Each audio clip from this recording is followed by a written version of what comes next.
The mission is forward, no going back. Podcast live, so interact. Lot of pain in my hood, my tears black.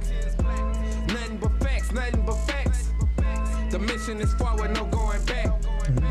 Podcast live, so interact. Lot of pain in my hood, my tears black. NBL, tell the truth. NBL, tell the truth. NBL, tell the truth. NBL, tell the truth. NBL, tell the truth. NBL, tell the truth. NBL, tell the truth. NBL, tell the truth. Yeah. You tuned in to Nothing But Facts, the podcast hosted by my dog Sheldon A. Berry, Port Allen, Louisiana. Stand up, it ain't nothing but the truth. Believe that. What's going on? What's going on? What's going on? Port Allen, Louisiana, West Baton Rouge, Paris, stand up. It is Nothing But Facts live here Saturday with my boy, my homie, the one and only Councilman Brandon Brown in the building. What's up, B? What up? Oh, man, bro, I'm going to be real. I'm just going to be real, man. Do you know how many people have requested, and Wendell Porter, shout out to you, bro. Stop blowing my page up. We finally got him. We finally got him on in studio, man. What's up, B? Ain't nothing, man. Just happy to be here. That's what's up, man. Been enjoying. Man, everybody from Port Allen know who you are. And by the way, happy Memorial Day to everybody this weekend. Rest in peace to all those who gave their life and played the ultimate sacrifice for us to be here free and to do this podcast. But go ahead and let the people know. I got some friends who are actually stationed in Afghanistan and watch the show faithfully every Saturday. So let the people know who you are, bro. Oh, man, I'm Brandon Brown, son of Harry and Marilyn Brown. Everybody know my dad. He was the first black chief of police in West Baton Rouge Parish and, of course, the city of Port Allen. Shout out Harry Brown. So he was a trailblazer. Absolutely. He's still here with us today, so shout out to Dad. Moms, he probably wouldn't have been nowhere without him. Marilyn Brown, Marilyn Johnson, as many others know her as, but yeah, those are my parents. Shout out Moms. Marilyn, she always, man, every time I see her, she always gave me a big hug. Oh, Shelter. I love your mom, man. She's awesome, bro. Yeah, to y'all, she was tough, man. She was tough. Man, come on, man. Mom's Marilyn, she was? She was the enforcer. Hey, but the product came out great, man. Yeah. Great. Absolutely, bro. You know, absolutely. So, man, let's just dive right into it, bro. What got you involved in the politics? If I can recall, man, I remember you were elected at councilman. I was like, what? Like, we got a young black male councilman import. Like, you blazed that trail, bro. Like, let us know what pushed you to. And I know you have your father, who's the first African-American elected chief of Port Allen. That was trailblazing in itself. Harry Brown Street is named after him. I was so proud to see that done, bro. But like, what motivated you to become a councilman? Like, when I seen you be elected, it was like, we got a Barack Obama in the city. I'm just gonna keep it 100. We got a Barack Obama in Port Allen, man. Like, what motivated you to do that? Oh, man. So when I graduated from Southern, I came back home. So I was actually home. I wasn't coming across the bridge every day. Started. What school you graduated from? I graduated from D Southern Lab. Oh, Lord have mercy, Jesus. It's all good. We love Southern. We got a lot of products in Southern Lab. Absolutely. So, yeah, that's true. Slaughter. Slaughters. Hall Davis. Kirby Anderson. What? Yeah. I didn't know that. Yeah. It's a few others too. Okay. So so product of that school of thought. Much different. I was culture shock coming from there because Port Allen was diverse. And when I got there, I'm just in the room with a bunch of my cousins. Everybody looked like me. We act, So, but coming from there, finishing there, going to Southern, then I became. I actually was appointed to be vice president of New Beginnings. Okay. Community development. So it was a mentoring program, after school program. And from there, I just was in the community, just seeing where we were at. You know what I'm saying? It was just pretty much looking in the mirror and just seeing what I thought what could I do to actually help my community at the end of the day? Because it would have been easier for me to just take my degree and bust out and just leave. But I just felt it was necessary for me to just stick around and actually put some time, effort, and energy into the city. That's amazing, man, and we're grateful for it, bro. A lot of people And I think we talk in private a lot, bro. But I think a lot of people, and we have amazing talent that comes out of Port Allen. I mean, a lot of people don't realize that this little small city produced some, just outstanding talent that goes throughout the world, and especially in the African American diaspora. We really have amazing talent that comes out of Port Allen, but we don't have a lot of people who come back and return the favor. The African proverb, it takes a village to raise a child, but True. if there is no village, then who's raising the children? Right. You know what I mean? And I'm grateful, bro, that you decided to stay, to bring your talent back into the city of Port Allen. Positive black male role models are needed throughout the world, and not only they're needed, but they're kind of not highlighted, and this is the reason why, for Nothing But Facts, bro. So I appreciate that, man. You've done some amazing things on council, and this is gonna be your time to get your little 30 minutes of fame, man. Go ahead and tell the people what you've done, because a lot of people think, Brandon Brown's elected city council of Port Allen, but they don't know exactly like a lot of things that you've accomplished. You got the Martin Luther King Street push through, bro. Like, you did a lot of things that that benefited and helped the city. So just go ahead and tell the folks some of the things that you've accomplished on the council. Yeah, I was part of that legislation that was passed. It was and believe it or not, we had pushback on it from wait. See, here we go. Here we go. Y'all ready? I told you it was gonna be a good show. Wait a minute. So help me understand this. I'm gonna have to drink some water on this. You mean to tell me you had folks that was pushing back on getting a street named after the Reverend Dr. Martin Luther King Jr., graduate of Morehouse? Yeah. We had suggestions on making it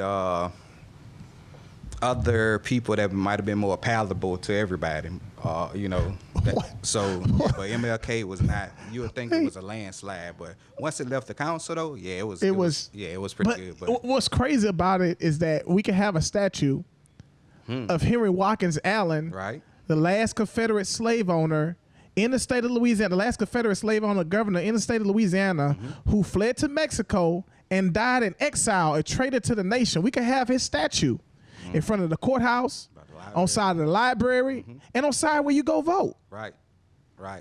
And this was put in the 20s and the 30s by, I believe, the Daughters of the Confederacy. But Martin Luther King, who just wasn't an idol to black people, but an idol to everybody throughout the world, they wouldn't name the street it's a stigma in some places. Normally when you see MLK, you in a black neighborhood. Yeah. So that is true. You go throughout America, MLK is the But I mean, I feel we could change that narrative. Right. Absolutely. So why just go along with that stigma when we are in the perfect space, perfect city to really just create change in our city? Right. It's not too big. We definitely need to grow. I just say that. But it was just some stuff, small and look, things. I'm not gonna ask you who did it, because I'm gonna go and do my own research and find out who you are. You're gonna be a Nothing But Facts celebrity on the next show, baby. Whoever did it, whoever pushed back on it, I promise you're gonna be on the next show. But it was some people even behind the scenes that I received calls from, and they actually asked, "Hey, can you not do it?" They even what? Right. So I forgot who it was exactly, but. Grambling to Southern, a lot of roots to West Baton Rouge Parish. Absolutely. Who was it from Southern campus that was from Addis or Bruley or somewhere like that? I can't believe I don't remember the name. Well, we know that the founder of the Grambling State University, Dr. Charles P. Adams, is right there from Bruley, Louisiana. A lot of people don't even know that, bro. Right. Dr. Charles P. Adams, the founder of Grambling State University, is right from West Baton Rouge Parish, and folks always ask me, "Time, man, you right across the pond from Southern.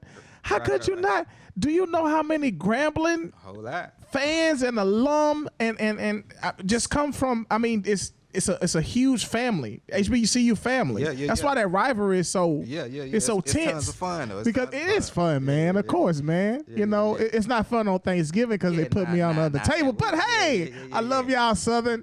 Except doing Thanksgiving weekend, we put a G in front of it for greatness. But hey, it's all good, bro. It's all good. But yeah, we got a lot of great talent that comes out of West Baton Rouge Parish, and we could have named it Charles P. Adams and anybody, but every city in America has a Martin Luther King Gotta pay Drive, bro. homage, man. Gotta pay homage. Gotta pay homage, So, man. Yeah, so yeah, that was crazy. Then, you know, I say this goes to my mom, right? She is the reason that Heliotrope Street is now Harry Brown Street. What? So she went door to door. Shout out, moms, You know, man. Let's go ahead. She put in the work.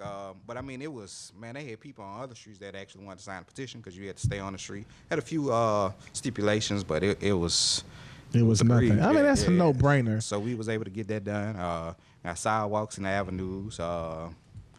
And we still working on some stuff. The Yeah. budget coming out soon. Okay. If that budget gets approved, they'll have some stuff that we'll actually see on the west side of the track. I don't want to ruin it. Hey, don't ruin come to it, the man. council meeting to find out what it is. Y'all heard that, huh? Y'all stop spreading stuff on Instagram, Snapchat, and Facebook. Get off your behinds and come to the council meeting. The chamber should be packed. The first and second Wednesdays of the month, we have our committee meeting June 5th, and that following week, that's when we actually vote on the budget. And like I said, if that budget passes, it'll benefit both sides, though. You know, of course, I prefer District 4 to benefit. The body District 4. Shout out District 4. You know, but Pull them up, cross them for the West. but if everybody, long as the city winning, I feel we can't fail. Right. If our side growing, the other side will grow. So Absolutely. I'm pretty looking forward to this budget for the first time in a long time. I actually had an interest in Absolutely. And see, a lot of people don't know there's been a disproportion in funding, especially throughout the history of Port Allen. If you come across the bridge and you get on Dr. Martin Luther King Jr. Drive, shouts out to you, Councilman Brown, for that. You can look to your right and look to your left, and you can see a stark difference. You know, that wasn't by accident. That was literally by design. A lot of people don't know that one of the oldest neighborhoods in the city of Port Allen is to your left, the Oaks. The Oaks is one of the oldest neighborhoods, along with Stick Alley, right? I'm gonna get my producer to key in on that. And I call it the real Oaks, not Whitehead Boulevard, the real Oaks. Right. Say it again for the people in the back. Not the friends of the Oaks. Huh? Not the friends of the Oaks. The real Oaks. Yeah. Avenues A, B, C, Heliotrope, Gladiator. Eucalyptus, not West Side Village, the traditional Oaks neighborhood. The traditional Oaks neighborhood, and I Which used to be where all the white people stayed at. really. And then when black folks started, when African Americans started moving Mm-hmm. into that neighborhood, they moved to the other side of the highway.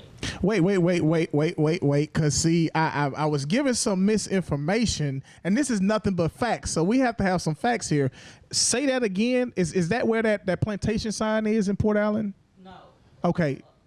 Give me some geographical reference. The original avenues A, B, C. Basically, your areas right all around the sewer treatment plant were originally white neighborhoods. Wow. Going all the way back to the newer part where we have the sewer infrastructure Correct. issues.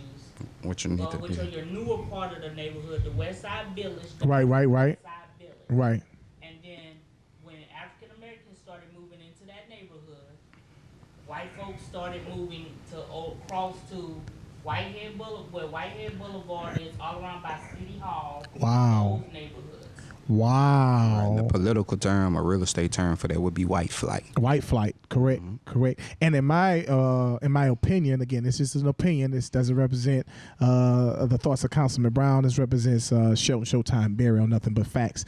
In my opinion, we're having white flight in West Baton Rouge Parish now. What you see is a lot of, and not necessarily whites leaving the city of Port Allen, but you have a lot of whites that are moving to the southern part of the parish, not moving into the northern part of the parish, like what's going on in East Baton Rouge Parish with the city of St. George. You have a lot of whites that are pulling out of the city and moving into the southern parts of the parish. And what you're going to have is, in my opinion, I think they're trying to economically bankrupt the city of Baton Rouge. I know they really doesn't have anything to do with the city of Port Allen, but we're going to be impacted by that from an economic standpoint.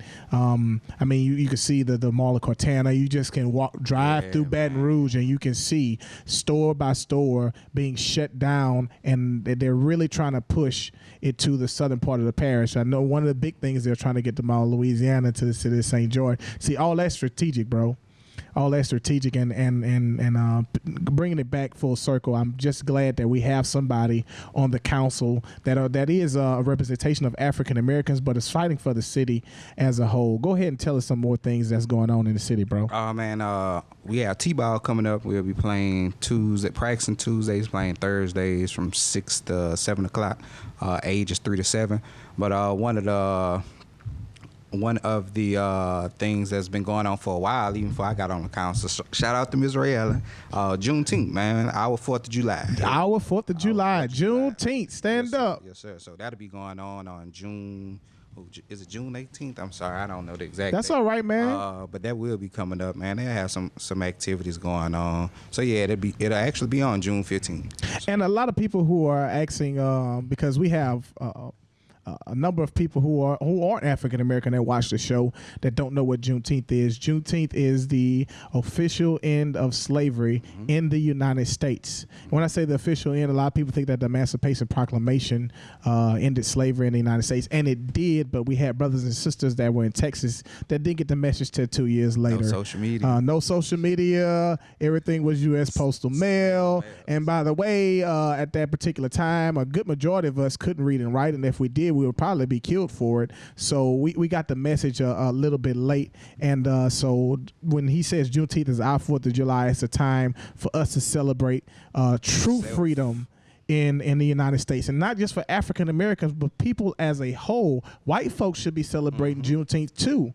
because everybody wasn't free like it was written in the Constitution. Yeah, no, right? What was that number? 1/3. We was one. I believe we was 1/5. 1/5. Okay, 1/5 of a person, and not only that, when we were 1/5, we were considered property. Right. Now here's a unique thing that they did, and I don't want to go into a historical lesson, but here's a unique thing that they did. They said, okay, we'll count them as 1/5 because the South wanted a large population to get a greater vote in Congress, right? So yeah, just for the census, correct.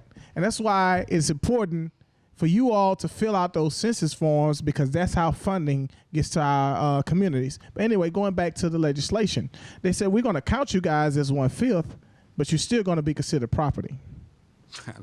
Isn't that crazy? Yeah. That is crazy, bro. And that's by design, man. You know. I appreciate that, man. Oh Lord, I'm going live. Oh, so anyway, bro. Tell us some more stuff that's going on in the city. Today they actually had a family there at the park when Charlene Garden and West Baton Rouge Parish put it on. They had Keith Frank out there. Okay. Then Juneteenth, T-ball. Then they have some other things going on. They have something going on the levee. I forgot the date. It won't be live at the levee like we would normally doing. For some reason, a few of our council members thought we shouldn't be doing that, even though since we didn't, Addis picked up the ball. Wait. Slow it down for me. So they, what happened with the live at the levee? We were able to, Ms. Rose Roche was able to put together some concerts. We might have had a string of maybe 2 years. Sort of like we had for the Centennial, right? Yeah. Okay. Yeah, sort of like that. Not as big and grand as Centennial, but right. Yeah, just some where family and friends could come and just enjoy their summer days once they get off work. It was on a Thursday night. Instead of staying in all the traffic, you can just hop off, come to the levee over the River Landing. I may be saying that wrong. And, we were just... when it was time to vote for last year, it just got cut down. So we don't have anything taking place at the levee this year that the city is sponsoring right away. But the city did have something for the elderly on Thursday. It was Western dance, I think? Yeah. Okay. So, the seasoned citizens, they was able to come and turn up. They ate crawfish, food, just be able to enjoy themselves. And it'd be some things that I'll be able to confirm. I'll let you know. Once the budget passed, I'll know exactly what we got going on moving forward. So the question I'm going to ask, right? Like, why did they shut that down? If you want to grow as a city, why would you shut something that's going to attract? Exactly. They just thought it wasn't necessary. Can we get the names of those councilmen that voted against it for just for the audience? Do you? Councilman Revere and Councilman Hubble. Councilman who? Revere and Councilman Hubble. Okay, Councilman Revere, Councilman Hustle. Shout out to you for stifling progress in the city of Port Allen. Those were only two, right? Those are the two that I know for sure voted Unbelievable. You're talking about the same Councilman Riera that took out an ad in the Advocate slamming black fathers for not being in the household, and that's why the reason kids were bad. Councilman Riera, if you're watching, you're welcome to come on another But Facts show. We have a conversation that we want to have. But anyway, we're not going to spend a lot of time on him. We want to talk about some of the positive things that's going on in the city. So you said we have some works that's going to be going on the other side of the track. Yeah, well, look, the roads just actually. And I know you don't want to give out too much, but yeah, the 14th Street was just completed the other week. There's a few other streets that actually long overdue. Some hats off to Mayor Lee. Shout out Mayor Lee. He's fair. You feel my opinion? Yeah. He's fair. Yeah. We done some roads on the east side of LA1, and we came to the west side, got some stuff done. It definitely was needed. Then we have a few other things, man. Like I say, when the budget comes out, hopefully we'll be able to. I'll be willing. I just let you know once that passes. Yeah. We'll be able to actually. I could tell you what's going on exactly. Gotcha. And that's this upcoming Wednesday. Not this coming Wednesday. It's after the following Wednesday. The second Wednesday in June. Oh, I already put in my PTO. I will be in the building. Nothing But Facts will be in the building for that meeting. You better believe it, bro. So that'll be ideal, man. Then. Just on the city side, a lot of people say we need to grow. So it's we're working on annexing in 200 acres on Court Street. Okay. Which will bring some housing. So that'll be able to. Geographically, could you tell the people where that's located? If you were on LA1, coming off Martin Luther King Boulevard. Once you exit Martin Luther King Boulevard, you're at the red light, which is Avenue G. Go to the next light, which would be Court Street. Make a left turn. Then you'll come to that red light where Court Street is. Right. Once you pass up Court Street, you'll pass up Port Marg, West Side Gardens, right. West Palms. Mm-hmm. Then you pass up the ambulance, Acadian Ambulance. Right. Then you pass, it's the Fire Tech building. Okay. Then it's the woods, right? A bunch of trees. Yeah. Those trees. Yes. Thank you, God, man. So working on it. Hopefully, hopefully that pans out, so we will be able to bring that in. As far as commercial development, though, to be honest, I'm not sure, man. We kind of landlocked, unlike the areas in the South. They may have been more willing to make sure something was able to be built. Like, they have their strip mall, walk-ons, Sugar Mill, have something right next to that coming up. Okay. So, but I'm not sure. So that would be some growth for Port Allen. Yeah, absolutely. But we still have some work ahead of us to actually be able to just compete. There's no reason we shouldn't be mirroring East Baton Rouge Parish. That's correct. That's correct. We have a better view of the levee, so why we can't actually enhance that. But people, but it takes the people. No matter Facts. no matter what the council says or the city says.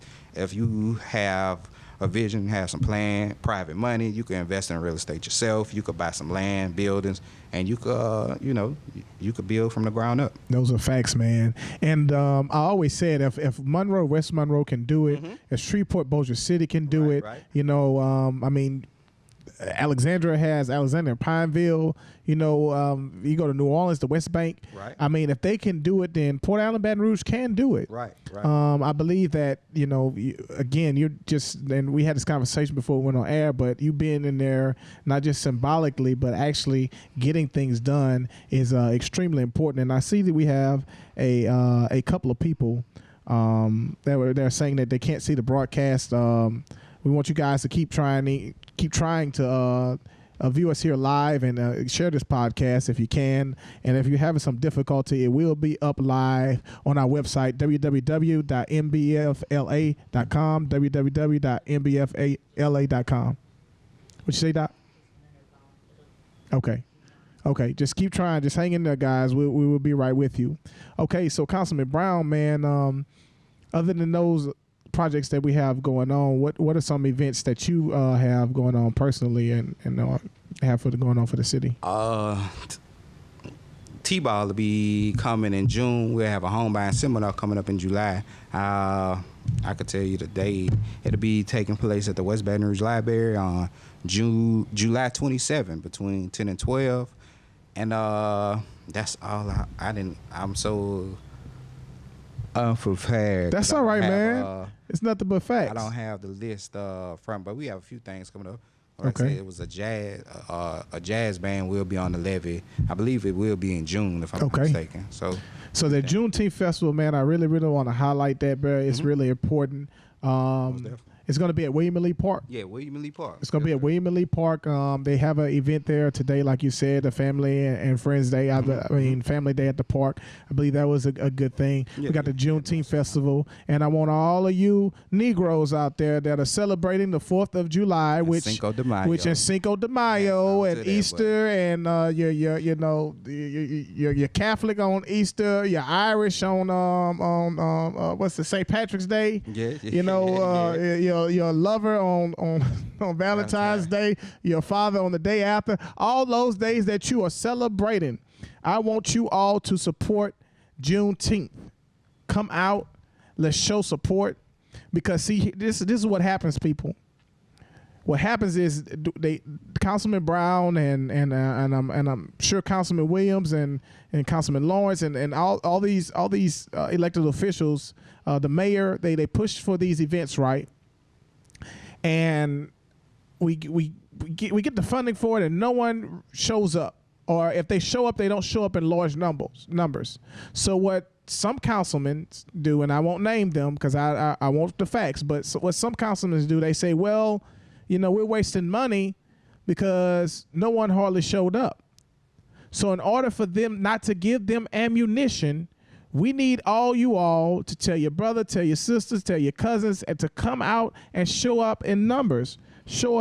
Now, Councilman Brown, I really want to talk to you about the LA 415 connector, because that's going to be extremely huge for the city of Port Allen. Do you have any information on it? Or no, I don't, man. Not outside of what was on the media. The state finally seemed like it's on the board. The parish, Pee Wee Berthelot, to be honest, he's been chairman for a while, but it's just finally we got some support from the state side. This really is breaking news on the west side, is it not? Is it not? Yeah, it is for us. Okay. 1 second, you guys. I'm sorry about that. So what's going on with this LA 415 connector, and I'm getting information as we go along. The LA 415 connector is proposed, I guess, by the Department of Transportation and Development, and what it's planning on doing is basically going to alleviate some of the traffic on one of the worst traffic areas in the nation. Listen to me when I say that. The I-10 part from Port Allen to Baton Rouge is the worst traffic jam in the nation, not just Louisiana. A lot of people think that it just affects people going from work to Port Allen to Baton Rouge. You do understand that I-10 runs from California to Florida. So in many states across the South and the West, that I-10 can span 8 to 12 lanes. You have all of that traffic coming from California all the way through long Texas into Louisiana and getting bottlenecked into a 2-lane bridge in Port Allen and Baton Rouge, on top of the local traffic, which we had a population boost after Hurricane Katrina. Right. So we had more people that move into the city, and it's just a disaster. And you want to really fault the state leaders who didn't have a vision 40, 50 years ago that, hey, maybe one day the population is going to grow. Am I right about that, our producer Elliot? Am I right about that? It's lack of vision. And we can correlate that to the city of Port Allen 40, 50 years ago, who never thought that the city would be as big as it is growing as it is now. Now, I also put pressure and partial fault, though, on parish leaders, because parish leaders let uncontrolled industrial growth come in with no plan on how these people that come in to work are going to travel between their homes, whether inside or outside the parish, on the interstates and the infrastructure that we had now. As looking at what happened when we had a a truck hit the Intercoastal Canal Bridge, and the increased traffic going to and from south and north of the parish across that intercoastal. Wow. And that's the thing and it kind of goes back to the ITEP program at the end of the day too. We give these tax breaks. We won't collect money to do our own work. The state won't let us collect money to do our own work, and then we allow industrial to come in on top of residential. It's not providing any additional revenue into the parish or the city. It's not providing any good to anybody. We get 20% of that tax money up front, but where are we for the next 10 years? Wow. And I know that's a lot to think about, but we parish leaders got to stop saying I'm in business's pockets and start thinking about that's correct. What your actual job is for. All right. Well, we all know there's certain parish leaders, and we're not going to name names again. I only name the names when I have the facts. But we know certain parish leaders have strategic interest in certain businesses within the West Baton Rouge Parish area. So I mean, it's all interconnected. If you ask me, again, that's my personal opinion. I don't have the facts on that, but it really is all interconnected. And if you ask me, there should be term limits. There are term limits now for the parish. For the parish council members, all but I think 3 members of our current parish council are termed out. But as of some recent breaking news via the advocate.com, Councilman Gary Spillman has suggested and has proposed a ordinance which would have to go to the voters in a charter amendment to put term limits on the parish president, which there are currently none. Wait a minute, because see, we fit to get some muddy water. You know, all these people want to say drain the swamp, but we got a big swamp right here with West Baton Rouge Parish, and it don't need a drain. We need some drain. No, we need some drain. No, because we're clogged up, and we've been clogged up for years in the parish. You know, God bless you. Thank you for your service, but. You know, some of these people need to go sit on the dock of the bay and watch the tide roll away, in the words of my good friend Sam Cook. For real, I mean, it really is time for new leadership. And on our next show, we're going to have Raheem Price, who's a young man that's running for Iberville Parish Council. Elliot Dogan's running for Parish Council. We need some new blood and fresh blood. You guys have done an outstanding job, and some of you all have done a horrible job. You know, that knife cuts both ways. You really have. And I'm not going to call any names because I'm already getting followed by certain officers of the law. But anyway, some of you guys have done great jobs. Some of you guys have not done so good jobs, and it's time for some new, fresh ideas. That's why I believe Barack Obama won, and in my opinion, that's how I believe Donald Trump won. People want something new and fresh. They're tired of politics as usual. My friend here, Councilman Brown, I believe he won because people wanted a new face. I'm not against folks who are in office and doing the right thing, and they have, but after a certain while, you have to really just be like, hey, you know, I've been in here, I'm becoming, in the words of the Senator Ritchie, who's a conservative former state senator, I'm becoming a part of the furniture. He used to say it all the time. They're becoming a part of the furniture, and it's time for you to go. Even George Washington, the founder of the nation, one of the founders of the nation, he could have stayed in office for X amount of years, but he said no. After a certain while, it's, you know, you give the power back to the people, right? Right. You know, that's what the power is. You know, either move up or move on. In my opinion, you know, I'm not going to put you on the spot there, Councilman Brown, but you know what I'm saying? It's time. It really is. You know, you're in a strategic position the next couple of years, bro, and I would love to see you, in my personal opinion, as mayor of our city. That's the opinion of Shelton Berry. It's not even the opinion of nothing but facts, but you've done an outstanding job, bro. As a city councilman, man, you brought a lot of youth programs, which we're going to get ready to talk about in a minute.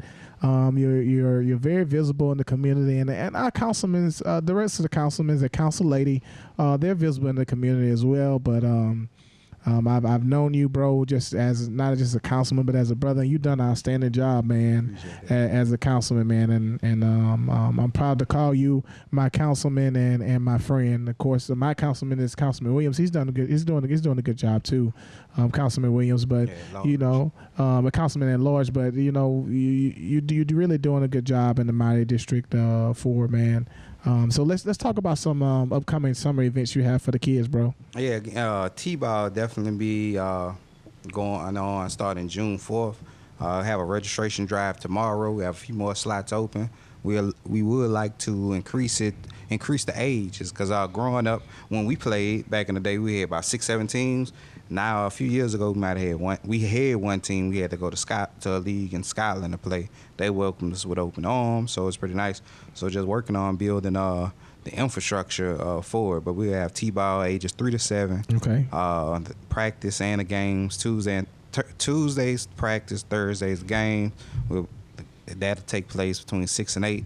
We'll play all the way through June up after Juneteenth. We'll have a few games left over. The registration drive is tomorrow at William Lee Park between 12 and 2 o'clock. So please come out, bring your kids. The last day to register is on June 1st. Listen up, folks. Last day to register is on June the 1st. Don't be that last minute person, Right, and then you want to slam Councilman Brown on Facebook because you last minute. It's June 15th. Where can I sign my kids up? It's too late. Right. It's too late, man. So we'd like to expand on that, man. A lot of people, a lot of times people ask me what could they do, they see that we are lacking in certain areas. I just encourage them to start it themselves, because I mean, if you want to see a change, if nobody else is doing it, you should be the one to do it. That's correct. That would be able to we'll be able to bring more to the city that way. If I'm doing something, you doing something, she's doing something, he's doing something, we'll be able to collaborate. You know, we could, if it's seasonal, I mean, we'll be able to help transport the kids back and forth to your organization or your camp or whatever the case is, just to make sure we could keep them out of trouble. Yeah. And just give them something to do. When we took 1 year for T-ball, not T-ball, baseball. It was the like Pony League baseball. When we took the kids to Scotland, Right. we actually had some kids that never been across the bridge before. Wow. You know, I grew up crossing the old bridge every day. Right. So, you know, to me, I just was... That's unbelievable, bro. Right. So that shows the lack of exposure that some of the kids may have. So school is an outlet, or some type of after-school program. Summer camp would be an outlet. To be honest, they will have something at the schools, but I don't have all the details. Right. But I'll be able to get that to you, so you could make that announcement as well. I appreciate that, man. Because we just need some help at the end of the day. We can't do it by ourselves. We got a question from one of our viewers, and they asked Annalicia Brandon. Shout out to her. She's going to be coming on the show in July. That's my god sister. I love you dearly, Annalicia. She works for the Veteran Administration, and it's going to be an excellent show. But she asked, as a politician, what do you have to say to those that... Let me read this correctly. What do you have to say to those that say that their vote won't change anything? So many people do not vote because they feel their voice doesn't change anything. This causes so many issues. Yeah, my first few years in office, I felt the same way. My vote didn't count. Right. Like, We keep it real here on Nothing But Facts. So I felt it, and I seen who I was voting against, and I seen it. So I could understand it. But then on the other side of the coin, you know, now I'm seeing some progress. Slow motion better than no motion. So I say just do it. I mean, either you for it or you against it. So Right. if you were complaining that the opposing team, oppressor, however you want to phrase it, Right. is against you, by you not even playing a game, I mean, you done already gave up. You done lost already. Right. So, I mean, say just have at it. Then again, if it's numbers, power, power of the people. That's right. Without the people, I mean, we could do anything as long as we have participation. Correct. But if the people not standing up, people not speaking, people won't get nothing. And what we see often in the political system, even especially locally, like a lot of people get involved at first, They're excited, like, you know, when you got elected. We had the honeymoon phase, man. You know, we had a black mayor. You know, we got this, we got that. Yeah. Oh man, we moving up, and then it's like, you know, after the party's over with, the confetti has fell. You know, everybody let's pack up and go home and let's sit down. Right. And in that case, what happens is the real players, in my opinion, show up and they start to strategically move because they know for, you know, just a little period of time, folks are going to be happy. And then after that, they're not going to care, which is even more dangerous. Very. Because you allow people who are in office to really sit back and chill. Right. And then on the other hand, you got people that are just, you know, moving and shaking. It's spending unbelievable. Your money. At the end of the day, they spending your money. Absolutely. Yeah. So, this your tax dollars, right? Right. Unbelievable, man. And they don't care. Not at all. Know? Sometimes, man. But boy, you hold them income taxes and boy, all hell gonna break loose in America. You see what I'm saying? But they spending your tax dollars every year. Do you understand that the city budget comes from your tax dollars? And they have some people that really can care less. It's mind-boggling, bro. It really is, man. Right. Then, like you said, we're pretty visible. So, if you want to be able to determine what we do with your money, talk to us. Just come up there, because a lot of people could complain and say this not being done, that's not being done. But when it's time to actually sit down and strategize, that's not happening. They disappear. Right. So they just basically want to complain.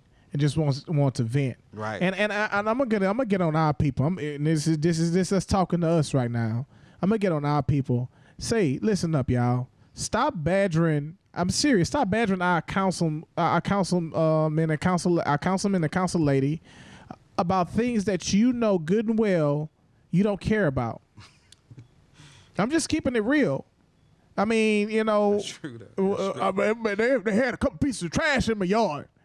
These folks got more to do than the world. Go pick the trash up, man. Listen, we need to be worried about justice for Fortrell. Let me just put it out there. We need to be worried about why we have unsolved murders in the city, and not worried about, you know, little insignificant things. And I get it. Everybody feel like they're the center of attention, that their issue is main. But listen, we have some serious issues in the city that we can use your energy for, and things that we need to get done. You know, save that strength for when it's most needed. Right. And some of you all gonna be on here with show. You can't tell me what to be mad and what to be mad about. And you're right. You know, but you know. Benjamin Franklin said, remain silent and be a fool, right? Then let it out and remove all doubt. So if you're not gonna strategically get up in there and help, then I'm just gonna say it. Shut up. And don't get on social media and blast these politicians who are working hard and sacrificing their private space to serve the public on little small things. It's not right to them. It's not right to their families.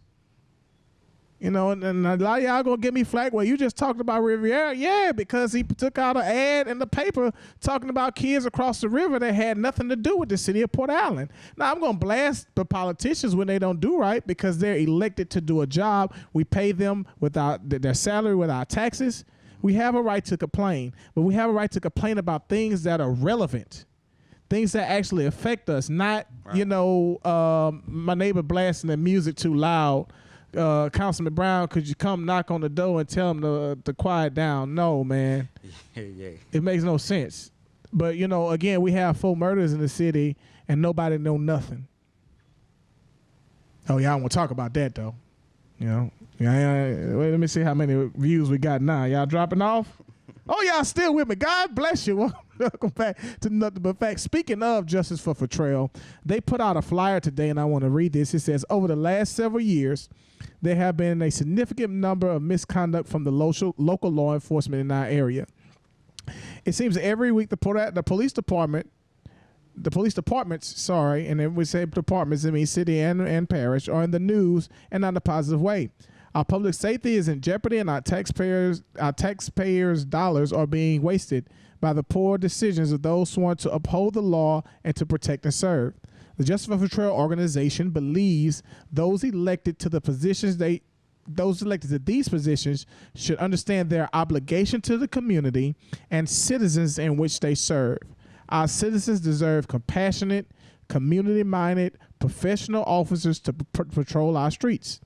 J4F believes the time has come to bring a change, to bring in a community oversight board to help monitor the daily activities of the local law enforcement by employing qualified individuals to investigate citizen complaints and police misconduct. Will you stand with us for change? The Justice for Trail will be introducing the community oversight at the Port Allen City Council meeting on Wednesday, June the 5th, 2019 at 5:30 p.m. Meet us there. They're going to be introducing, if I'm incorrect, Ms. Snurl and President Kevin Lawrence, please correct me, but they're going to be introducing, I believe, some form of legislation to create a community oversight board to make sure that the police are doing our job. It's almost as like in it's not necessarily community policing, but something that's not neighborhood watch. That's something totally different. Folks get that confused. Well, that's neighborhood watch. It's not neighborhood watch. They have this in several cities around the nation. They have one in Nashville. They have one in New Orleans. They have one in smaller cities as well. And what this organization does, it gives the community the opportunity to get actively involved and making sure that the police are conducting fair and partial investigations, arrests, and it's something that is needed in today where we see a spike in police brutality. Again, this is not to throw anybody under the bus. This is just an opportunity because we know historically that the communities of color and the police have had huge mistrust. If you look at the history of police, and I have Leos in my family, very close family, so I don't have anything against law enforcement officers. I was in federal law enforcement at one particular time in my life. But we see historically that the police departments, the modern day police departments, were modeled after the old slave patrols. These are facts. Again, not slamming police departments, but we have to put the facts out there, right? They were modeled after old slave patrols. And some of that systemic racism, and that's another key word, operative word, racism. Racism is a system of power that actively discriminates against certain groups of race. Okay, these systemic races have kind of filtered out down through the years and made it into our law enforcement departments. It provides a huge problem for law enforcement officers who want to do the right thing. Because you have law enforcement officers out there that want to do the right thing. And do you have some that are in there just to get a check and let's call a spade as it is and feel empowered to make sure, to feel emboldened to do something that they shouldn't necessarily do. And sometimes a person of color is on the end of that gun. It's on the end of that investigation. I want to speak to y'all heartstrings tonight. This is someone's family member that has been taken. And just as because of the color of their skin, it doesn't mean that they don't deserve justice, because we all do. I would hope if you were in the shoes of someone who lost their life to gun violence and the investigation was maybe not conducted properly, you will want some type of oversight to advocate on your behalf. And I believe that the Justice for Trail organization, in my opinion, is square on the head with this one. We stand behind them here at Nothing But Facts. And it's not just for Trail, rest in peace, but this is for anyone who has an investigation. It could be someone on the other side of the tracks that lose their son. And yes, we know we have a problem with violence in our community. That's not negating from that particular topic, but we're talking about people who get paid a salary to uphold justice, to protect and serve, and they have to be held to the highest level of accountability. I'm just going to put it out there. If I did something unlawful while I was deployed, I would be prosecuted under the Uniform Code of Military Justice, the UCMJ, if I did not do my job, because the United States of America, in particular the United States Air Force, paid me to do a job. You have a job to do to my law enforcement officers, and that's to be impartial, that's to be respectful, and that's to be the understanding to every citizen, regardless of color, creed, sexual orientation, regardless of anything.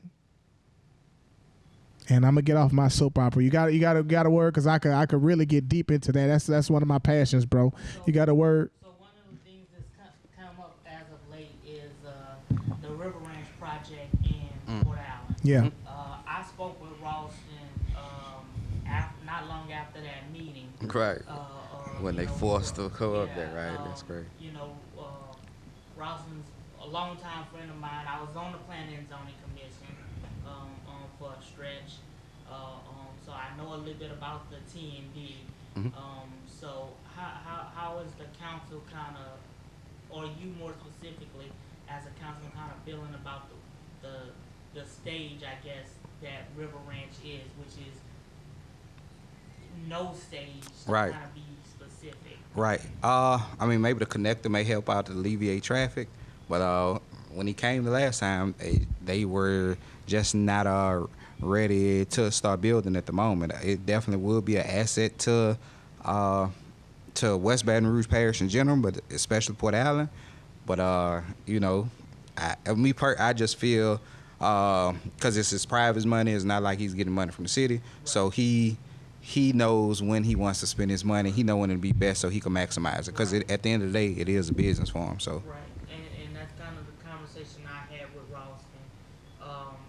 And also for those who don't know what River Ranch is, it's going to be something like Perkins Road, kind of an environment, a development similar to Perkins Road, with mixed, what is Mixed use called a mixed use development. Okay. Can we get some geographical location for the viewers?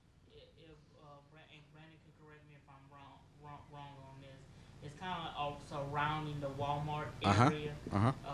Kind of the land. Those soybeans, if I'm not mistaken. Currently it's being used for soybean growth, but it's That's before we get to the Walmart, or after, a little bit after, around Yeah, it. it starts before. right. Okay. And While you're on the Intracoastal. That's the unincorporated city of Port Allen, right? Well, that area is incorporated. It's incorporated. Yeah, Port. Okay. Walmart itself is not. If I'm correct, the Walmart itself is not, and I think the development kind of right in front is. I want to say so. I want to say so. Double check. Correctly, But it looked like that on the sales office, at least, I'll say. It's the area kind of surrounding that Walmart. Okay. Right. It's the Bolia Plantation property. So that is kind of that area that's to be developed. Walmart was at some point intending to be a part of The development. that development. So that's kind of the traditional neighborhood development, which has its own set of zoning ordinance. To it. Gotcha. Gotcha. Yeah, major project. So That could bring some economic substance to the city, right? Yeah, it definitely would. As y'all see, though, they have some stuff coming up down there now. The Starbucks coming. Right. Got CC's Coffee down there. Right. Tolo's. Have a venue where you could go out and, you could host meetings there, like receptions or gender reveal parties out in that strip mall with the CC's Coffee. Really? Yeah. So. There's a cycling place down there now too. Okay. In that little strip mall, they have two different businesses. One is a cycling, and one is another type of workout place, I believe. Okay. No, you talking in Brewley. I hate to do this to y'all. Y'all continue y'all conversation. I'll be right back. That's in Brewley, with across from Walk-Ons, where they have that investment company, whatever the case may be. So the spot I'm talking about is right by Vibes. Vibes 2.0, where they have the CC's Coffee. Okay, so it's a they have little nail further bar. down. It's closer to the Walmart than to the spot you talking about Okay. past Bruley High. Okay. So we talking before. We still talking Port Allen. Okay. And that's one of the kind of things. How's and to circle back to something you guys kind of got into a little bit earlier. How's the budget kind of shaping up with the city right now? We haven't discussed it yet. Okay. Still balanced Right. from what I can see. Because you guys, the budget is generally around between $8 and $9 million, and Yeah, that's well, generally kind of a conservative estimate Yeah. of the budget. Right. The budget definitely is conservative. Our CFO and the mayor get together with the other employees, department heads to see what the city needs for vehicle-wise, even the police department. We do approve the police department budget, but we are not. But the police department still is its own entity, if that makes Right. sense. Because the chief police is Is elected a it's not position, appointed, right? like Right. an EBR. So, Gotcha. so yeah, it is some things. It's kind of, some people see it as a wish list, but we definitely want to focus on needs of growing the city, infrastructure wise, community development wise, personnel. Just make sure we'll be able to keep the city in play and keep it functioning, so everybody can be happy. But we do have some things that we need to address as soon as we can, but Right. it's going to take some time because it's going to take some money. Right. What you got, Elliot? One of our Test. viewers asked, do the officers are they required to complete lie detector screenings or psych evaluations? Are officers required to say it again?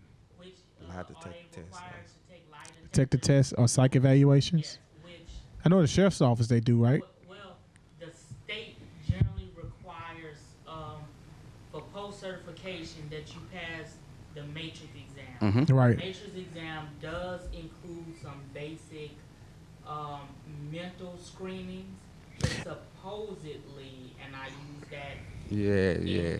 That's a good question, though, whoever asked that. Yeah. supposedly weed out some bad apples. So wait a minute. You mean when you say post certification, you mean that an officer can get elected? Not elected. I'm sorry. Get hired without going through the matrix exam. Is that correct?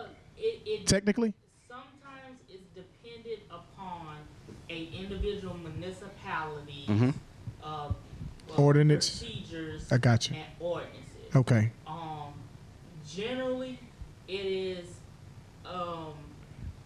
it's kind of a I forget the term, but it's a recognizable. Most law enforcement agencies require a matrix test either done before Or after. or after around the time of you being hired. Gotcha. And generally, if you're a peace officer, certified officer, trained, you will have had that done. There are generally questions. There was questions about that up in Baker about a year ago.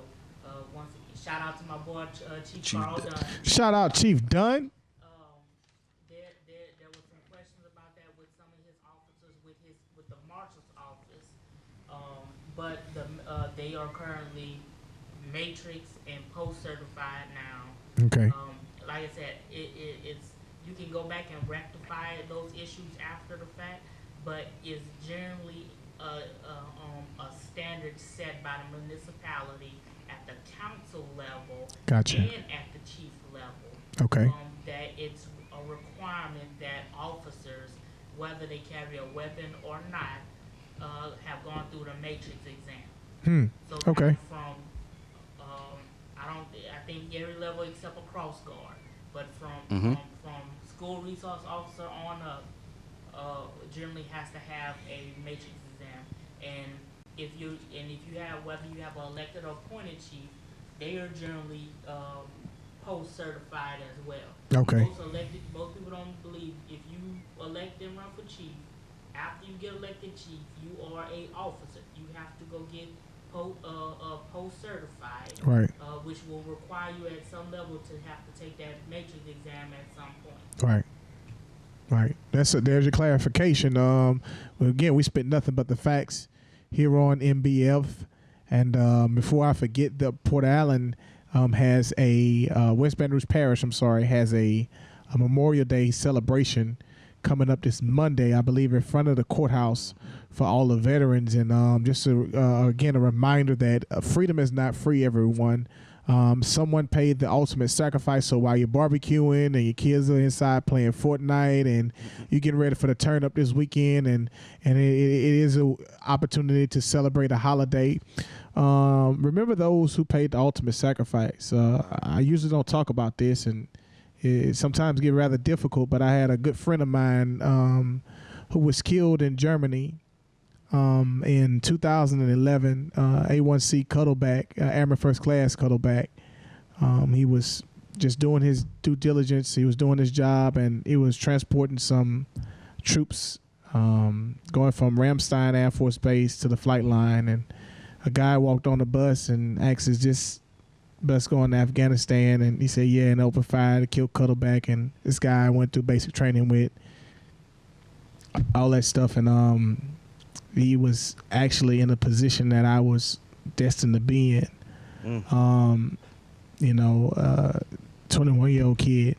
But anyway, so while we're out there barbecuing and stuff, remember somebody paid the ultimate sacrifice. I didn't believe that the war in Afghanistan was just. That's just my personal opinion. But whether you believe it or not, every veteran signed a check up to and maybe even including their life, and they gave a blank check to this nation, and we should honor them for that. So not just those who were killed in action, but the POWs and those veterans that have served and have passed. I'm sure that and the numbers show that African Americans are a good majority of veterans in this country. I know that we get plastered as not being patriotic, but we are. We fought in every war since the founding of this nation. Every single war, a black person has spilled blood, and many times they spilled blood in a nation that they weren't even free. So we should take a moment and respect. And I gave you a little history on the history of Memorial Day. It was founded by Union veterans, colored women, black women. Shout out to black women. They've always been awesome since the beginning of time. They have, but they started the Memorial Day celebration, and we should not just remember those who are plastered on the TV, but everybody who paid the ultimate sacrifice. Our grandparents, our uncles. That fought in the Great War, the Great Generation. Shout out to the Vietnam veterans, man, who get forgotten. The ones who came back and was spit on and called baby killers. And they didn't sign up for that. A lot of them were African Americans. And when they returned back from Vietnam, they didn't get any treatment from the VA, dealing with post-traumatic stress. So think about these things when we're outside barbecuing and stuff, and all the veterans who are going through things. And we have our time when the Veterans Day come, but this is for those who have gone on, whether they were killed in action or whether they passed away. We honor your sacrifice and your memory. And on behalf of Nothing But Facts, we want to say thank you for your sacrifice. Not just yours, but, your family sacrifice as well. What I want to start doing, Elliot, every Saturday, I want to start doing an in memoriam.